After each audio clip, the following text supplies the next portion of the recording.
বললে না বাবু, পিত্ত হয়ে যাবেন বাবু।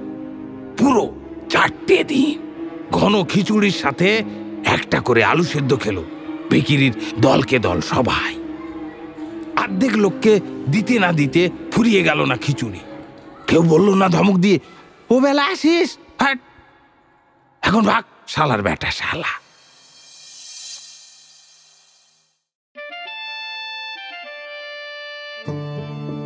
প্রদীপের গল্প স্বল্প, শুধুমাত্র ফান্টামি। এখানে থাকছে কিছু রহস্য, কিছু ভয়, কিছু হাসি, কিছু প্রেম, আর অনেক কাহিনী। Any digital copy of this content leading to piracy is a crime. এই গল্পের যে কোনো পাইরেসির বিরুদ্ধে উপযুক্ত আইনানুগ ব্যবস্থা নেওয়া হবে। পাইরেসি দণ্ডনীয় অপরাধ। অনুগ্রহ করে পাইরেসি করবেন ও পাইরেসি সাপোর্ট করবেন। প্রদীপের গল্প স্বল্পে আজকের গল্প মানিক বন্দ্যোপাধ্যায়ের ছিনিয়ে খায়নি কেন।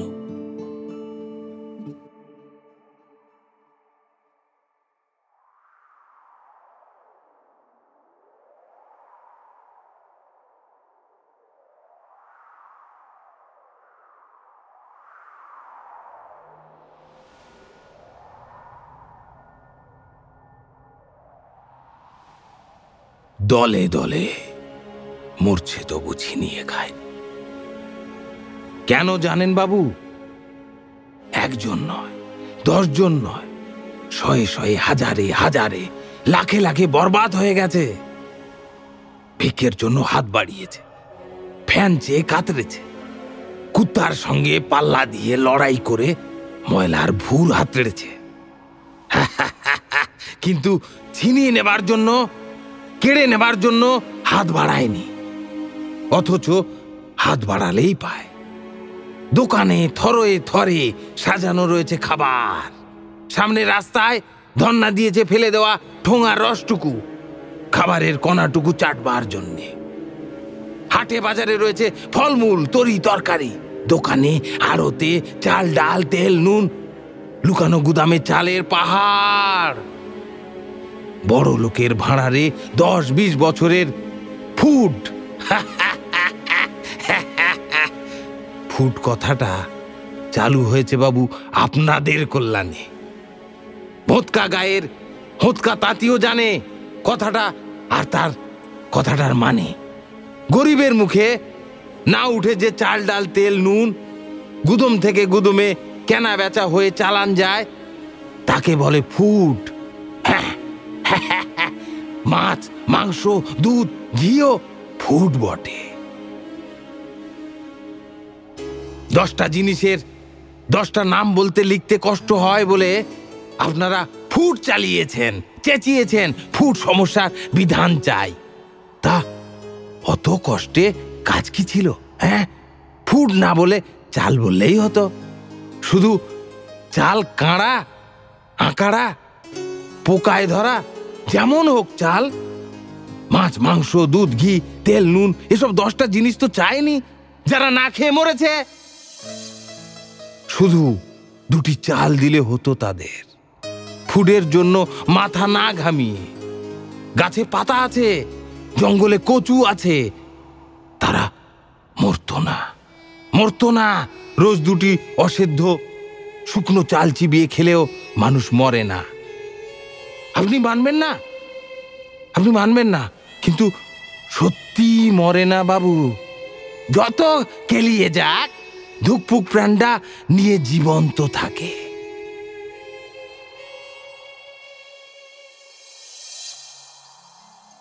চলার বাইরে ক্ষেত খামারে আম, জাম, কাঁঠাল ঘেরা খড়ো ঘরগুলিতে বেলা শেষের ছায়া গাঢ় হয়ে যাচ্ছিল সন্ধ্যায়। উবু হয়ে বসে আনমনে যোগী জোর টানে তামাকের ধোঁয়া, বুকে ভরে নিয়ে আস্তে আস্তে ধোঁয়াটা বার করে দিতে থাকে। সামনেই টানছে তামাক, আড়াল খোঁজেনি, একটু পিছু ফিরে বা একটু ঘুরেও বসেনি। এটা লক্ষ্য করবার বিষয়। তামাক সেজে আগে অবশ্য আমাকেই বাড়িয়ে দিয়েছে ডান হাতে। থেলো হুঁকোটা ধরে, বাঁ হাতে সেই হাতের কনুই ছুঁয়ে থেকে জলহীন হুঁকোয় অত কড়া তামাকের তপ্ত ধোঁয়া টানবার ক্ষমতা প্রথম বয়সে ছিল, এখন আর পারি না। সিগারেট ধরিয়ে যোগীকেও একটা অফার করেছিলাম। মৃদু হেসে সিগারেটটা নিয়ে এসে গুঁজেছিল কানে। শুনেছিলাম সে নাকি নামকরা ডাকাত, তার নামে লোক ভয়ে কাঁপে। যে রকম কল্পনা করেছিলাম চেহারাটা মোটেই মেলেনি তার সঙ্গে। বেঁটে খাটো লোকটা, শরীরটা খুব শক্তই হবে, আর কিছুই নয়। বাবরি ছাঁটা ঝাঁকড়া চুল পর্যন্ত নেই। জেলে হয়তো ছেটে দিয়ে থাকবে কদম ছাঁটা করে, এখনো বড় হবার সময় পায়নি। এদেশে রন পা চড়া, লাঠি ঘুরিয়ে বুলেট ঠেকানো, নোটিশ দিয়ে ধনী জমিদারের বাড়ি ডাকাতি করতে যাওয়া বড় লোকের উপর ভীষণ নিষ্ঠুর, গরিবের উপর পরম দয়ালু, খেয়ালি, ধূর্ত, উদার। বিখ্যাত ডাকাতদের কাহিনীতে তাদের বিরাট দেহ আর অদ্ভুত অমানসিক শক্তির কথা পড়েছি, যাদের ভীষণ আকৃতি দেখলেই লোকের দাঁত কপাটি লাগত। হুঙ্কার শুনলে কয়েক মাইল তফাতে গর্ভপাত হতো স্ত্রী লোকের। বড় লোকের টাকা লুটে তারা গরিবকে বিলিয়ে দিত। দুর্ভিক্ষের সময় যোগী ডাকাতও নাকি মানুষ বাঁচাবার মহৎ কাজে নেমেছিল। সেবাও করত পথে ঘাটে মুমূর্ষুর। সুযোগ মতো চুরি ডাকাতি করে খাদ্য জুটিয়ে বিলিয়ে দিত। কয়েকটা মেয়েকে ক্রেতার কবল থেকে ছিনিয়ে নিয়ে বাঁচিয়েছে শোনা যায়।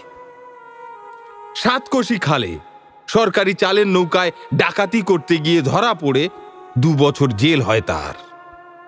যোগী কথার সূত্র হারিয়ে ফেলেছে বুঝে মনে করিয়ে দিলাম, মরছে তবু ছিনিয়ে খায়নি কেন? যে কথা বলছিলে। হ্যাঁ হ্যাঁ হ্যাঁ হ্যাঁ বাবু, হ্যাঁ হ্যাঁ, আমি জানি কেন ছিনিয়ে খায়নি। শুধু আমি, একমাত্র আমিই জানি, কেউ জানে না। আর আপনার মতো অনেক বাবুকে শুধিয়েছি, তারা সবাই ঘুরিয়ে পেঁচিয়ে এটা সেটা বলেন, বড় বড় কথা, আবোল তাবোল লম্বা চওড়া কথা। আসল ব্যাপারে সেরে ফাঁক। বোঝেন না কিছু, জানেন না কিছু, বলবেন কি? এক বাবু বললেন, বেশিরভাগ তো গরিব চাষা, চাষি, নিরীহ বেচারা লোক, কোনো কালে বেআইনি কাজ করেনি। লুট করে কেড়ে নিয়ে খাবার কথা ওরা ভাবতেও পারে না। হ্যাঁ, শুনলে গা জ্বলে যায়, সাজ যায়। না ছাঁচা গালে একটা থাপ্পড় দিয়ে কান্ডা মলে দিতে। বেআইনি কাজ, হ্যাঁ হ্যাঁ, বেআইনি। যে জানে মরে যাবে কেড়ে না খেলে, সে হিসেব করছে কাজটা আইনি না বেআইনি। ছিনিয়ে খেলে তাকে পুলিশ ধরবে, তার জেল হবে। জেলে যেতে পারলে তো ভাগ্যে ছিল তার। মেয়ে বউকে ভাড়া দিচ্ছে, বেচে দিচ্ছে, সুযোগ পেলে তার চেয়ে কমজোরি মরমর সাথীর গলা টিপে মেরে ফেলছে। যদি এক মুঠো খুদ জোটে, তার কাছে আইন। আরেক বাবু বললেন, এটা কি জানো যোগী? হ্যাঁ, ওরা সব মুখ্য গরিব, চাষা ভুষো মানুষ, অদিষ্ট মানে না খেয়ে মরতে হবে। বিধাতার এই বিধান, উপায় কি? এই ভেবে মরেছে না খেয়ে, লুটে পুটে খেয়ে বাঁচবার চেষ্টা করেনি। শুনেছেন বাবু কথা? হ্যাঁ, আজ জ্বালানি পণ্ডিতি কথা। সাপে কাটে, রোগে ধরে, আগুন লাগে, বন্যা হয়, আকাল আসে, সব অদেষ্ট বটেই তো। কে না জানে সেটা? হ্যাঁ, তাই বলে সাপে কাটলে বাঁধন আটে না, ওঝা ডাকে না, রোগে বড়ি পাঁচন শিকড় পাতা খায় না, মানত করে না। ঘরে আগুন লাগলে দাওয়া এসে বসে তামুক টানে, ফসল বাঁচাতে যায় না বন্যা এলে। অকাল অদেষ্ট বলে কেউ ঘরে বসে হাত পা গুটিয়ে মরেছে একজন, কেউ ওদের যা কিছু আছে বেচে দেয়নি বাঁচার জন্যে। ছেলে মেয়ে বউ বোন শুধু ছুটে যায়নি শহরে বাবুদের রিলিফ খানায়। অদেষ্ট মানে হ্যাঁ, অদেষ্টে মরণ থাকলে মরবে জানে।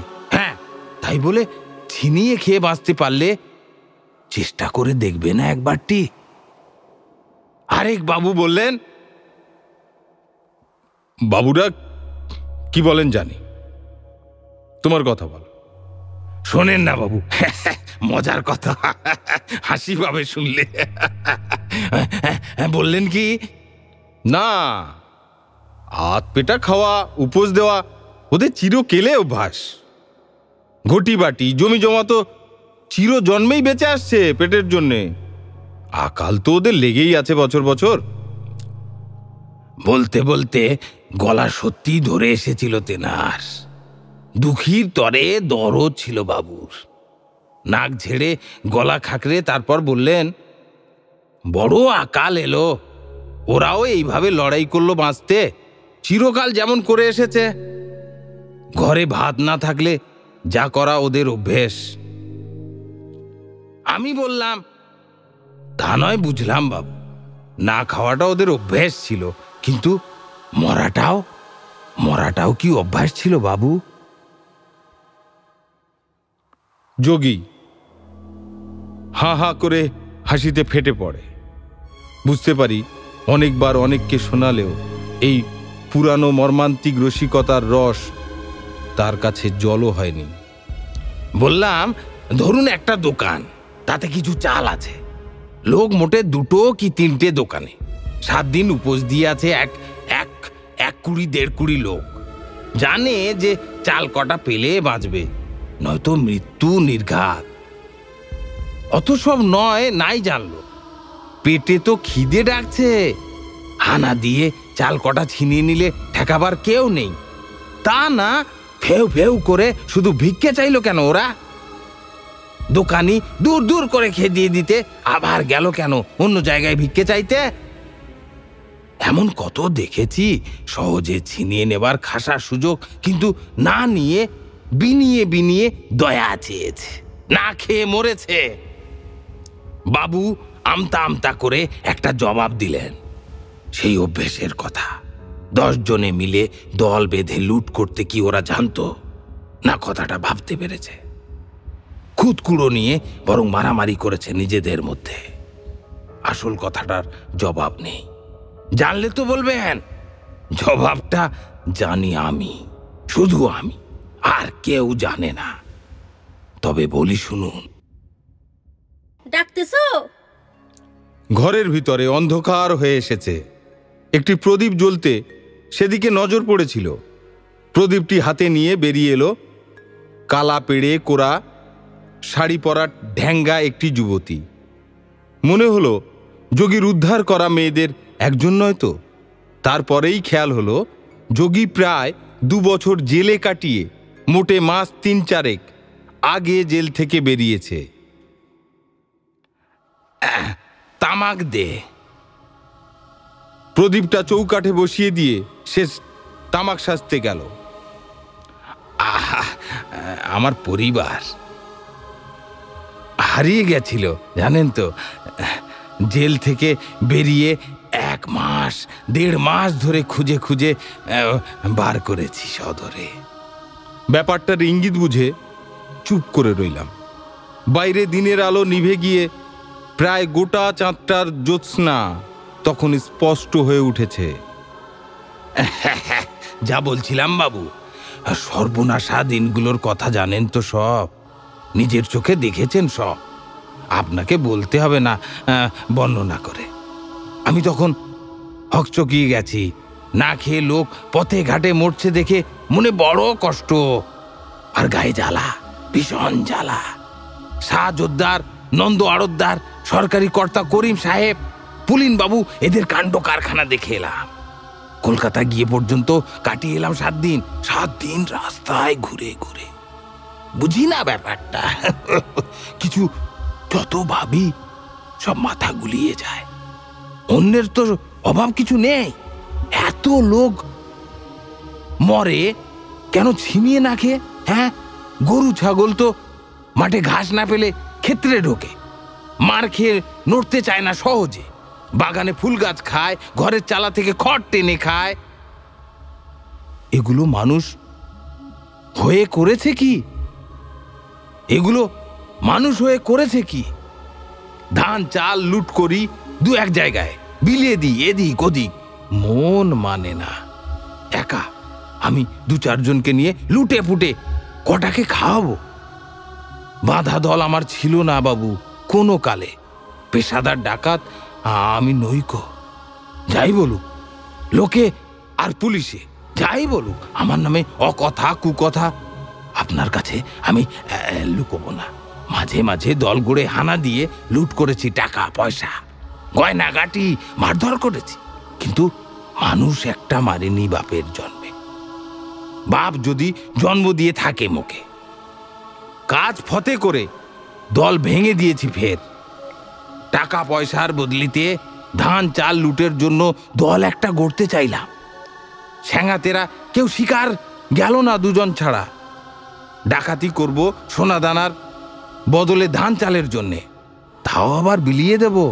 শুনে ওরা ভাবলো হয় মাথাটা মোর বিগড়ে গেছে, একদম নয় তামাশা করছি ওদের সাথে। দুজন যারা এলো তারা ছোকরা বয়সী, ওস্তাদ বলে মোকে মানত। দুজনকে নিয়ে মোটা দাও কি মারবো বলুন? ছুকছাক 2-10 মন আলতো পেলে কেড়ে নি। বিলোতে গিয়ে শুরু করতে না করতে ফুরিয়ে যায়। দেশ জুড়ে সবার পেটের চামড়া চামচিকে একজনকে দেব আমি? ভাবলাম দুতুর, হ্যাঁ এ শখের কেরদানি দেখি আর কাজ নেই। মোর দুমুঠো বালির বাঁধে কি এই মড়কের বন্যা ঠেকানো যাবে? তার চেয়ে এক কাজ করি, যদি তবে হয়তো ফলটা হবে কিছুটা। না খেয়ে মরছে যারা, তাদের শেখাতে হবে ছিনিয়ে খেয়ে বাঁচতে। নিজের পেট ভরাবার ব্যবস্থা নিজে যদি না করতে পারে আমার গরজ, হ্যাঁ না না কি বলেন বাবু?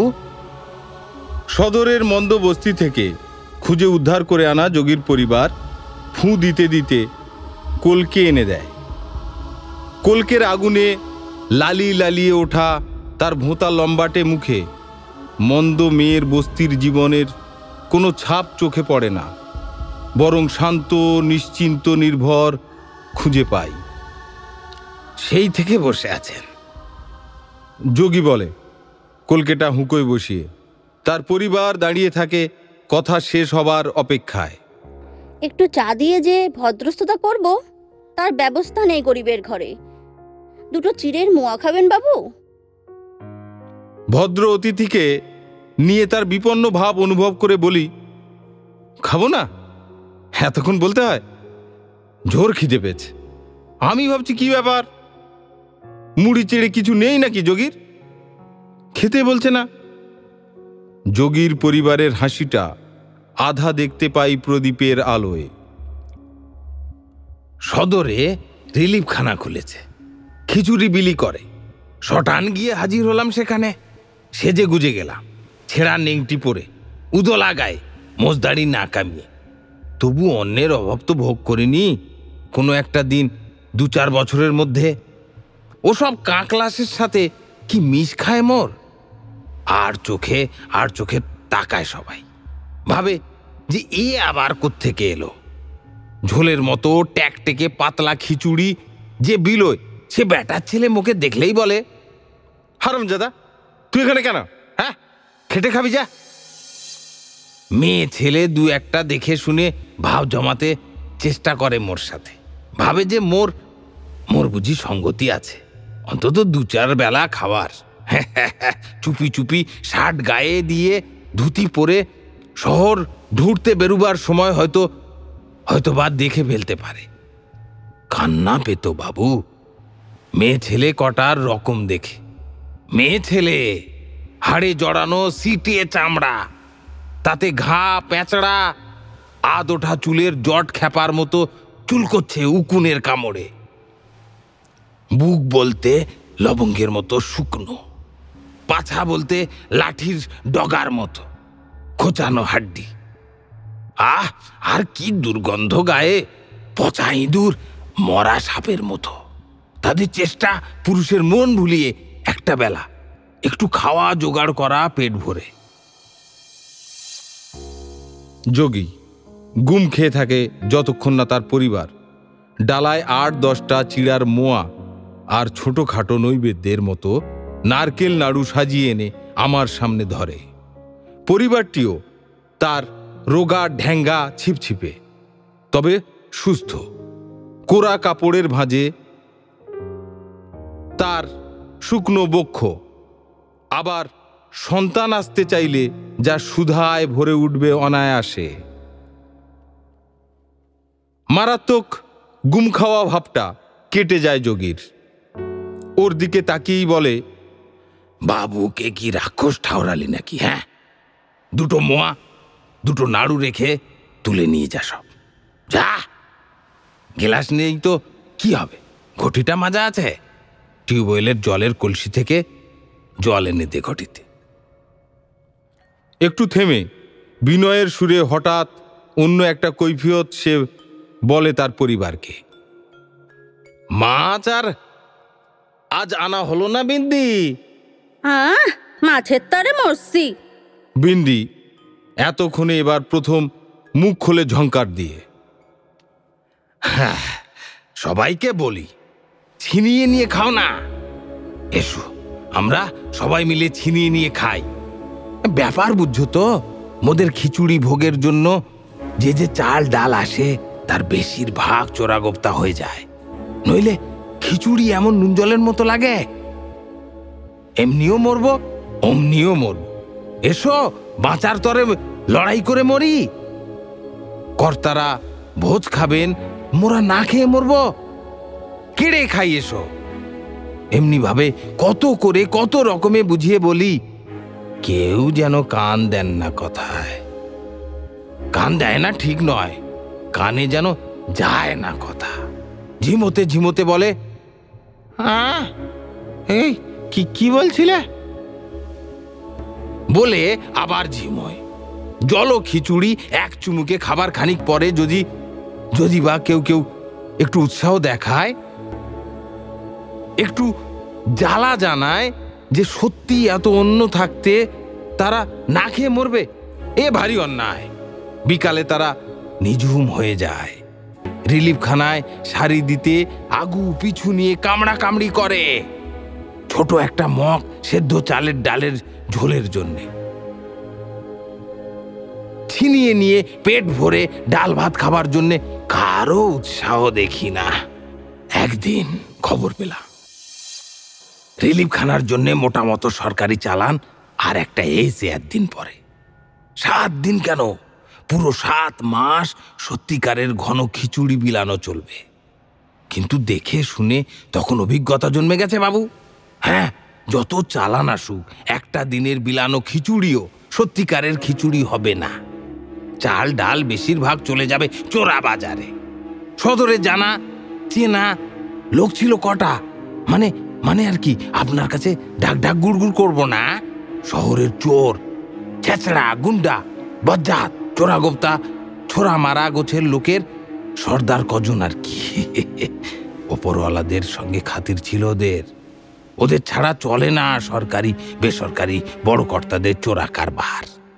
ওদের একজন একটা ব্যাপারে সাথে ছিল মোর ক বছর আগে। বড় বাঁচিয়েছিলাম। 2-10 বছরের জেল থেকে একটু খাতির করল, খানিকটা মাত্তর। ওর মারফতে আর 2-4 জনকে জড়ো করে তারাও জানতো মোকে। চাল চেলে ভাঁওতা মেরে কাণ্ড করিয়ে দিলাম একটা রেলের স্টেশনে। চারদিকে হইচই পড়ে গেল। চালানি চাল ডাল সব গেল রিলিফখানার গুদামে। শেষ বস্তাটি। বললে না বাবু, পিত্ত হয়ে যাবেন বাবু। পুরো 4টে দিন ঘন খিচুড়ির সাথে একটা করে আলু সেদ্ধ খেলো বিকিরির দলকে দল সবাই। অর্ধেক লোককে দিতে না দিতে ফুরিয়ে গেল না খিচুড়ি। কেউ বললো না ধমক দিয়ে, ও বেলা আসিস, এখন ভাগ শালার বেটা শালা। আর এটাই আসল কথা, মন দিয়ে শোনেন বাবু। ছিনিয়ে খেয়ে বাঁচবার কথা যারা কেউ কানে তোলেনি, 2 দিন 2 বেলা 1 মগ চাল ডাল আর একটা করে আলু সেদ্ধ খেয়ে সকলে কান পেতে শুনতে লাগলো আমার কথা। সায় দিতে লাগলো যে এই ঠিক, এছাড়া বাঁচবার উপায় নেই। মুখের গ্রাস নিয়ে ছিনিমিনি খেলছে বজ্জাতরা। কেড়ে নিতে হবে সব, পেট পুড়ে খেয়ে বাঁচতে হবে 2 বেলা। আমি যা বলি সবাই সায় দিয়ে তা বলে। ব্যাপারটা বুঝে উঠতে পারি না, মাথা গুলিয়ে যায়। পরদিন যেন উৎসাহ আরো বেড়ে যায়। পরের দিন তারা আমার কাছে এসে বলে যে তারা গুদম থেকে চাল ডাল ছিনিয়ে নিতে রাজি, নিজেরা রেঁধে বেড়ে খাবে। আমি একদিন জপাচ্ছি তাদের, আমাকে ঠিকঠাক করে চালাতে হবে। এখন কিভাবে, কোথায় কি করতে হবে, গুদম থেকে মালপত্র সব লুটপাট করে নিতে হলে। কি বোকামিটাই করলাম সেদিন বাবু। ভাবলাম কি, এমন আবোল তাবোল ভাবে নয়। মাঝে মাঝে 3 বন্ধুওয়ালা জমিদারের বাড়ি হানা দেবার আগে যেমন ভাবে দল গড়েছি, শিখিয়ে পড়িয়ে তালিম দিয়ে, তেমনি ভাবে ওদের গড়ে তুলবো টাকা পয়সা লুটতে নয়, ছিনিয়ে খেয়ে বাঁচবার কায়দা। এই না ভেবে পিছিয়ে দিলাম সবাইকে নিয়ে দেওয়াটা কদিনের জন্যে। রাতারাতি মিলিটারি লরিতে চালান হয়ে গেল রিলিফখানার গুদমের আর্ধেক মাল।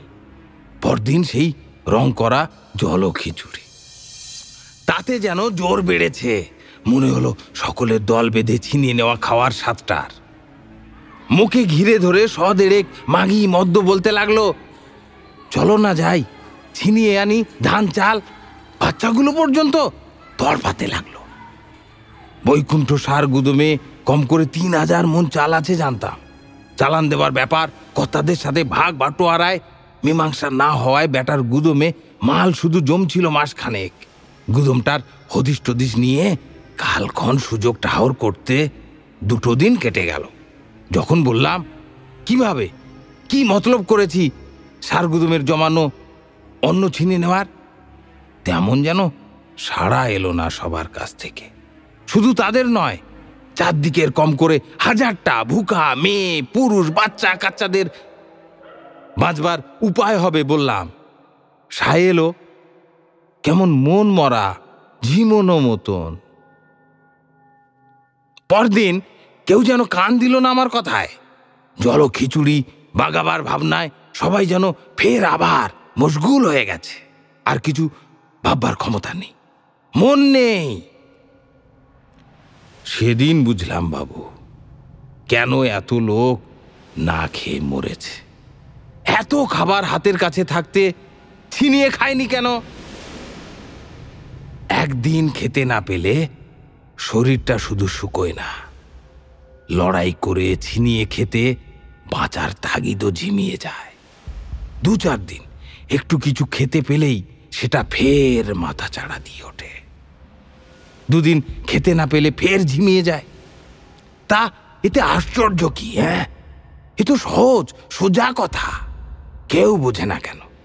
তাই ভাবি, শাস্ত্রে বলেনি বাবু, অন্ন হলো প্রাণ।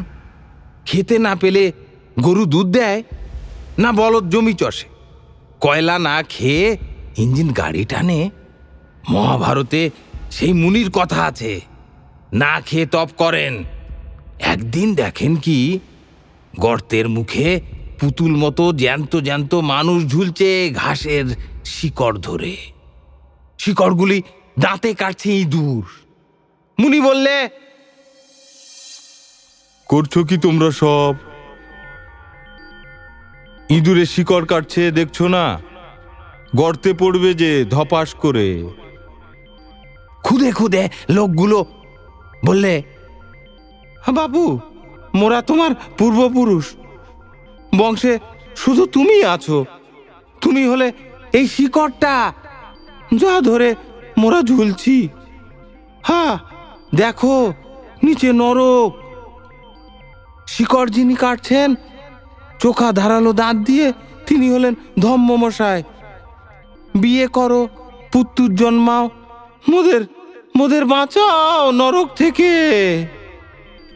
মুনি ভোরকে গিয়ে তাড়াতাড়ি বিয়ে করলে এক রাজার মেয়েকে। রাজভোগ খেয়ে পুষ্টু মেয়ে, চটপট ছেলে হবে, পূর্বপুরুষ উদ্ধার পাবে। বছর কাটে দুটো তিনটে, গব্য হয় না রাজার মেয়ের। মুনি চোটে বলে, এ কি কাণ্ড, বলতো বউ, তুই কি বাঁচা নাকি? রাজার মেয়ে বলে ঝংকার দিয়ে, লজ্জা করে না বলতে? উপোস করে শুকনো কাঠি হয়ে উনি বনে গিয়ে তপস্যা করবেন, এক রাত্রির খেতে শুতে বসবাস করতে পারবে না বিয়ে করা বউয়ের সাথে? বউ, তুমি বাজা নাকি? লজ্জা করে না? না খেয়ে খেয়ে নিজে বাজা হয়েছ, শক্তি নেই, ক্ষমতা নেই, বউকে বাজা বলতে লজ্জা করে না? কথার মানে বুঝে তপস্যা করে যে সোজা কথা বোঝেনি, সেটা চট করে বুঝে নিয়ে মুনি ঠাকুর তাড়াতাড়ি গিয়ে বৃত্তি চায় রাজার কাছে। দুধ, ঘি, লুচি, মাংস, পোলাও, কালিয়া খায় পেট ভরে, যত খেতে পারে। বললে না, পিত্ত হয়ে যাবেন বাবু, 1 বছরে ছেলে বিয়ে মুনির বউ। রাত হয়নি, যেতে হবে না বাবুকে 1.5 কোষ পথ? যোগী ডাকাতের পরিবার এসে বলে। মনে হয় সত্যি কি মিথ্যা জানি না, মেয়েটার গড়ন এমন রোগাটে ছিপছিপে বলেই বোধ হয় আগামী মাতৃত্ব এতখানি স্পষ্ট হয়েছে। মনে হয় 3-4 মাসের মধ্যে যোগী ডাকাতকে সে ছেলে বা মেয়ের বাপ করবেই। জ্যোৎস্নায় গেঁয়ো পথে 4 মাইল দূরের স্টেশনের দিকে হাঁটতে হাঁটতে ভাবি, যোগী কি এতই বোকা? সে এত জানে আর এই সত্যটা জানে না। খুব কম করেও কটা মাস অন্তত লাগে মেয়ে মানুষের মা হয়ে ছেলে বা মেয়ে বিয়েতে? আমার দেশের মাটিতে আমি সমান তালে চলতে পারি না যোগীর সাথে। আলের মাকে হোঁচট খাই, কাটা ধানের গোড়ায় খোঁচায় ব্যথা পাই, কাঁচা মাটির রাস্তায় উঠতে 1.5 হাত নালায় পড়ে যাই। যোগী সামলে সুমলে টেনে নিয়ে চলে আমায়। তার মুখের দিকে চেয়ে বুঝতে পারি আমার হিসাব নিকাশ বিশ্লেষণের ভুল। যোগী ডাকাত মহাভারতের সেই মুনি নয়। স্বর্গ নরক তার কল্পনায় আছে কি নেই সন্দেহ। বংশরক্ষায় সে মোটেই ব্যগ্র নয়। ইংরেজের জেল থেকে ছাড়া পেয়ে খুঁজে খুঁজে মন্দ বস্তি থেকে হারানো বউকে ফিরিয়ে এনে সে আজ শুধু এই কারণে অখুশি হতে নারাজ যে বউ তার যে ছেলে বা মেয়ের মা হবে সে তার জন্মদাতা নয়, সে তার জন্মদাতা নয়, সে বাপ হবে তার পরিবারের বাচ্চার, ছেলে বা মেয়ে যাই হোক সেটা। আজে বাজে খেয়ালে যে সব খেয়াল তাদেরই মানায়, তাদেরই ফ্যাশন, যারা ছিনিয়ে খেয়ে বাঁচার প্রবৃত্তিটা পর্যন্ত কেচে দিয়ে মারতে পারে লাখে লাখে মা বাপ ছেলে মেয়ে। অনর্থক অখুশি হতে রাজি নয় মানুষ। তার পরিবার খেতে না পেয়ে হারিয়ে গিয়েছিল তো, যেভাবে পারে খেতে পেয়ে নিজেকে বাঁচিয়েছে তো।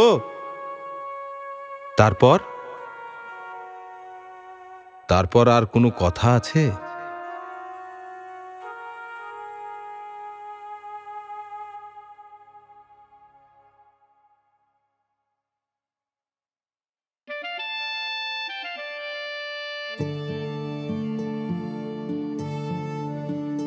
প্রদীপের গল্প স্বল্প আজ এই পর্যন্ত। পরের সপ্তাহে শনিবার ঠিক বিকেল 5টায় হাজির হব এক নতুন গল্প নিয়ে। শুনছেন তো আপনি? অন্যকে শোনানোর জন্য like, share and subscribe my channel ফান্টান।